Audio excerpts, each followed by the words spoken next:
In this video, I want to give you some tips on building a massive YouTube following.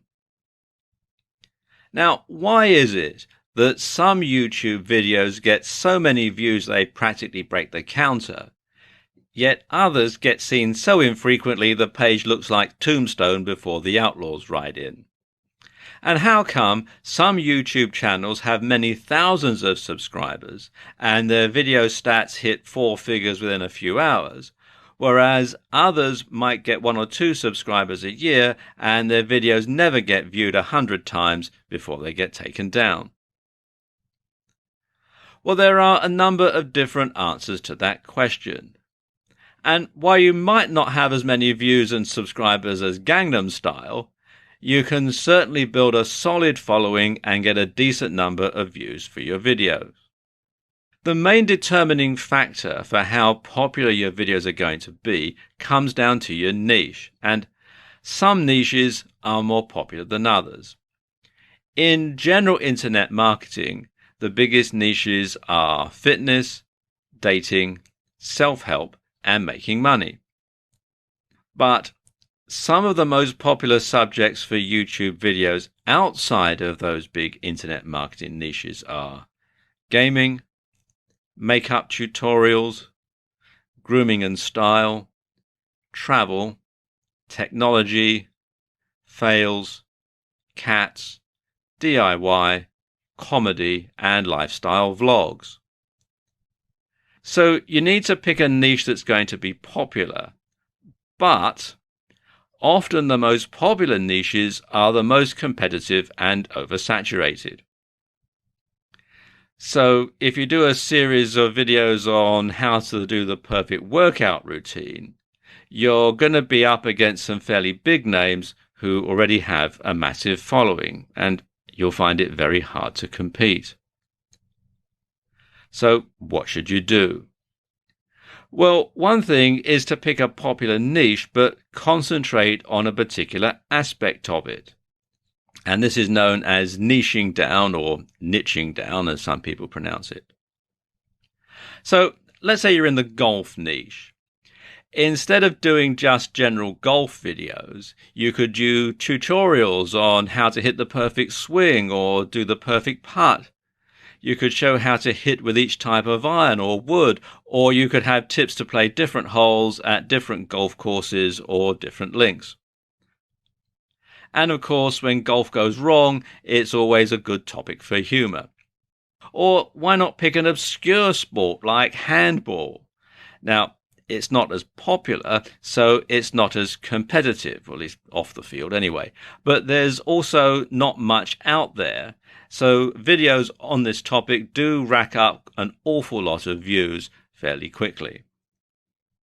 But of course, it doesn't matter how good your content is. If you can't get people to your channel, no one's going to see it, so there's not a lot of point. So how can you get a lot of people to your channel quite easily?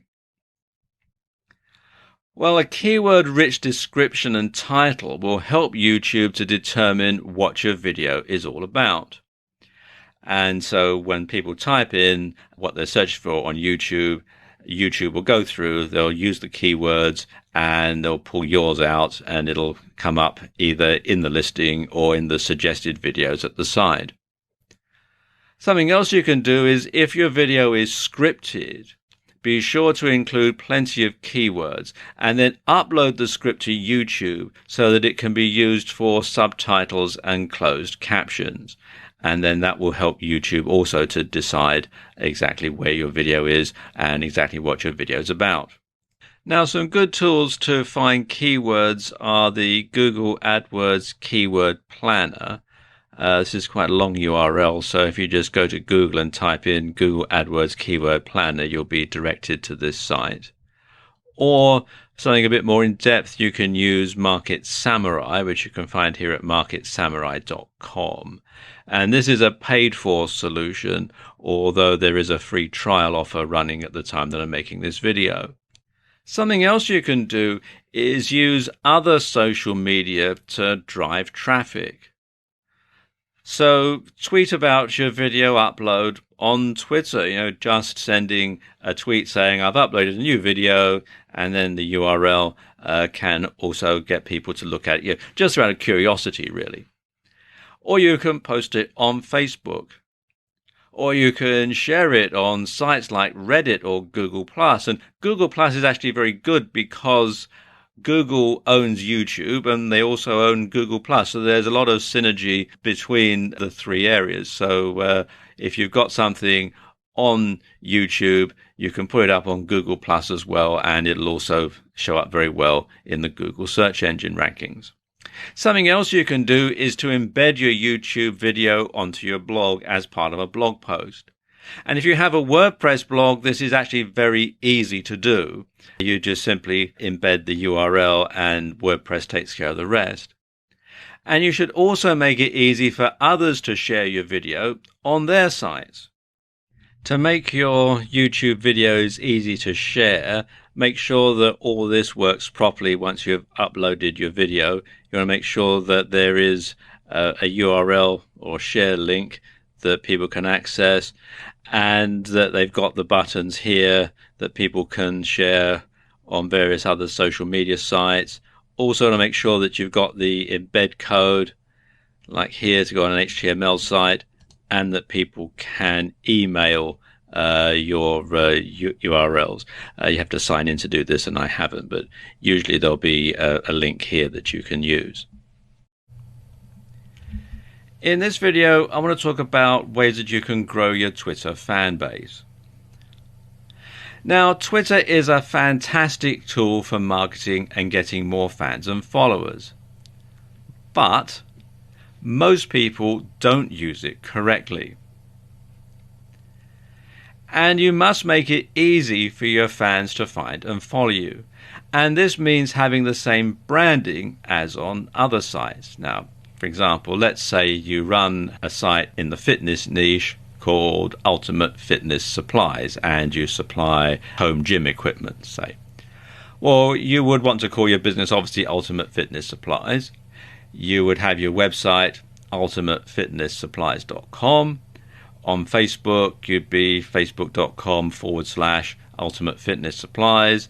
On Twitter, you'd be at Ultimate Fitness Supplies, and so on. And you keep that up all the way across.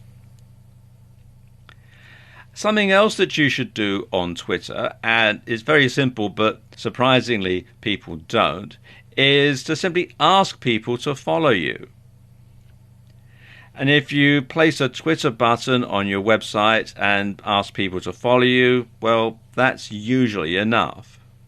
But if you find people still aren't signing up, it could be because of one or two things. First of all, either no one knows that it's there, so you'll need to make your sign up button a bit more prominent, or you're not providing enough incentive for people to want to sign up, and this can be a big problem. So instead of just leaving it to chance, why not say in the occasional blog post something like, to stay up to date with all our latest content and special offers, please follow us on Twitter. Or for exclusive special offers, follow us on Twitter. And then occasionally perhaps you might tweet a coupon code number to your Twitter fans that they can use to get a discount when they come to check out, if you have a shopping cart site, that sort of thing. So it gives people a really good incentive to follow you on Twitter because there's something in it for them, as well as being able to receive all your latest tweets. Now, something like this might just be enough to draw attention to your Twitter feed and get people interested. And this works even better in video, so if you occasionally vlog, be sure to ask people to sign up at the end of each video. And you can perhaps have a graphic that says, follow us on Twitter, and then your Twitter tag, etc. And once you have a decent number of followers, then you can use the option to have this number displayed. And this can be really powerful because people love to follow the herd. And you can create a follow button quite easily on this site, which is publish.twitter.com, and just simply enter your Twitter URL in here and follow the on-screen instructions. But of course, the best way to get people to follow you on Twitter is to simply deliver quality content that people want to read. But unfortunately, so many people get this one totally wrong. So let's look at these particular tweets. And let's say again that you're in the fitness niche. Something like this, do you want to get in shape faster? Try our hashtag chin up, hashtag bar, hashtag fitness, hashtag hypertrophy. Running in a marathon? Make sure your hashtag training, hashtag shoes are up to the task. We're offering a 10% discount to new clients for this month only. Sign up now at, and you've got the bit.ly URL there, hashtag deals. Our dumbbells come in a range of weights and sizes, hashtag dumbbells, hashtag weightlifting. You get the point. So what's wrong with this exactly? Well, it will be quicker to ask what's right with it. I mean, think about it. Would you follow that kind of a Twitter account? What would be the point? If you were an existing customer or fan, seeing adverts for something you were already using wouldn't offer much value. And if you weren't an existing customer, you'd probably be frustrated and annoyed by all the constant nagging. So the question you need to ask yourself is, what would your customers want to read? So put yourself in your customer's shoes, and seeing as we're on a fitness theme here, put yourself in their running shoes. What would they like to know about? Well, as you're in the fitness niche, you could provide fitness tips or workout advice, diet ideas, etc.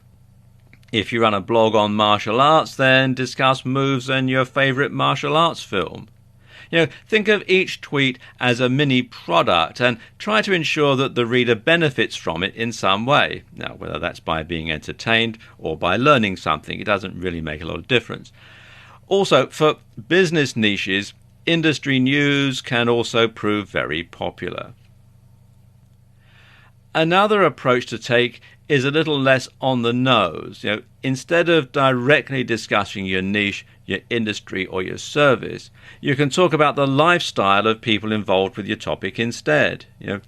Try and sell the idea that you're all part of a community and tweet about subjects that might inspire or subjects that your audience can relate to. And you don't have to come up with original material every time either. You can retweet tweets from other leading players in your niche.